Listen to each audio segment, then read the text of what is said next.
was our home for last night. No sleep in at least 2 days. No, views are good though.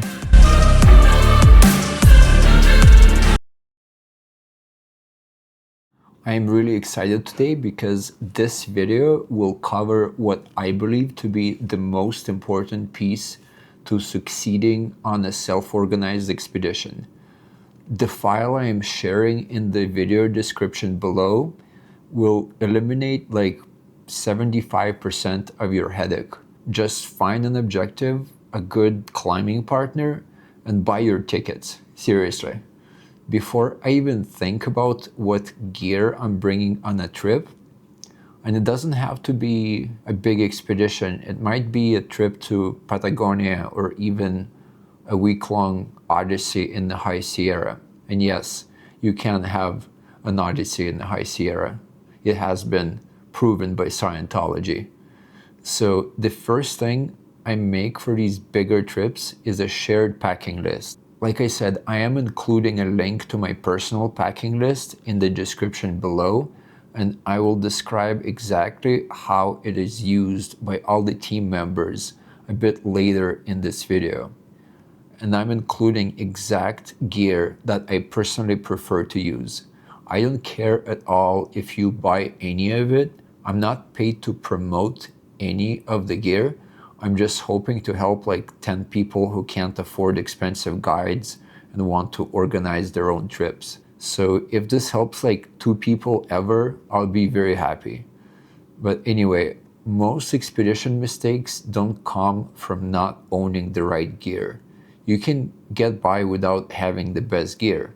People in the 60s and 70s made a lot of impressive ascents using gear our modern perception wouldn't even consider as semi-safe.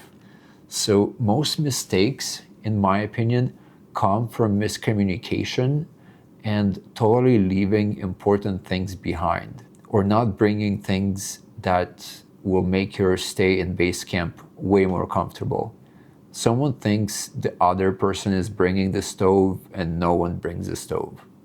It's an extreme example. It usually will not happen, but sometimes it does. Someone assumes there are enough screws, but there are not. This sort of miscommunication or potential for such mistakes is what prevents most people from taking on complex trips. And instead, they invest their money into guide services, who are very expensive, but are quite good at taking care of logistics for trips. A lot of people resort to guides because they do not want to take on such a big responsibility, which is understandable. So I'm hoping to help you fix that. So look at my list, copy parts of it as you wish, and share it with your partners. Initially, that's how we began to coordinate and set up our trip. What I do is I built one master list, like one I included below, that the entire team works on in a shared folder. We usually use Google Drive or whatever works for everyone. I'm not the most tech savvy person out there, so maybe there are better alternatives. Let me know in the comments below.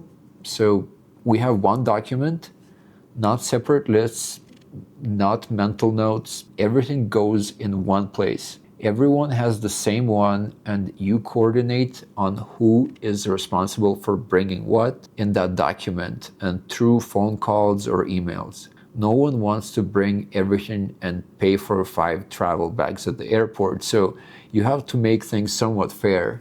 Like if I'm bringing a rack and a stove, someone else will bring ropes and a tent or whatever.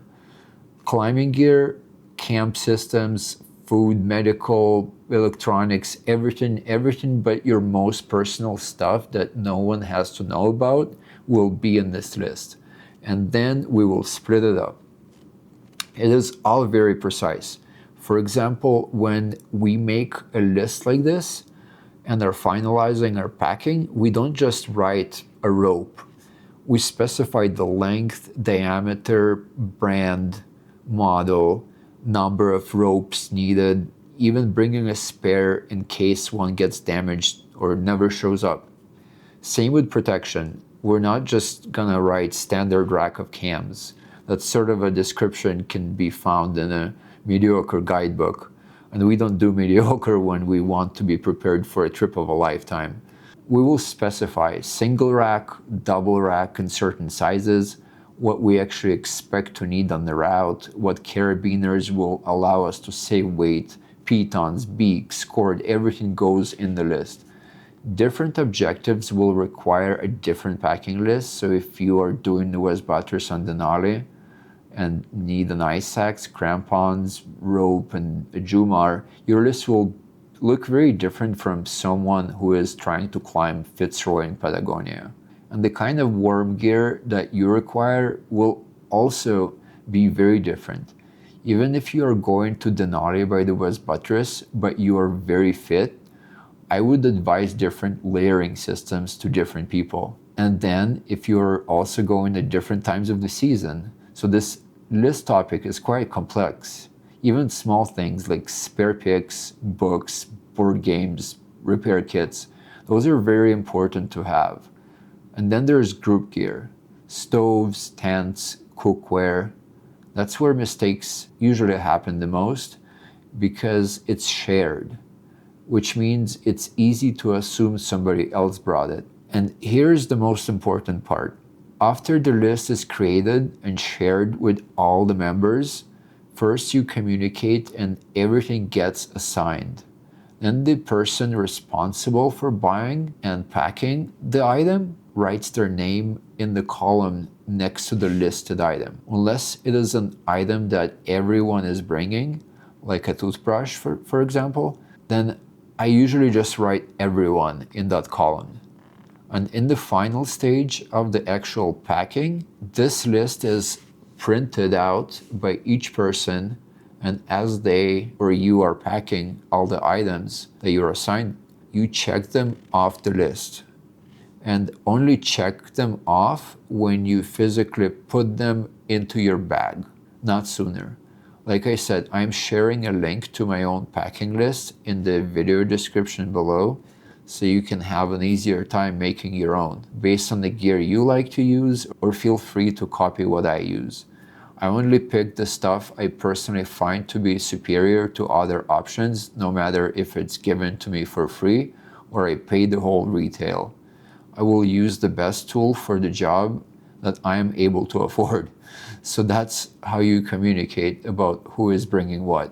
This is how we communicate about who is bringing what, how much, and sometimes even we bring backup items too. I personally love to have backups, and they saved my and my partner's ass many times. If you trash your main rope on an acclimation climb and can't even attempt your main route because of that, that's a sad situation, right? So I will get into all these tactics and when and why I bring backups in later videos. Same with the food and the packing list. We break it down by what we're bringing from home, what we buy locally in Alaska, Nepal, or wherever we are going.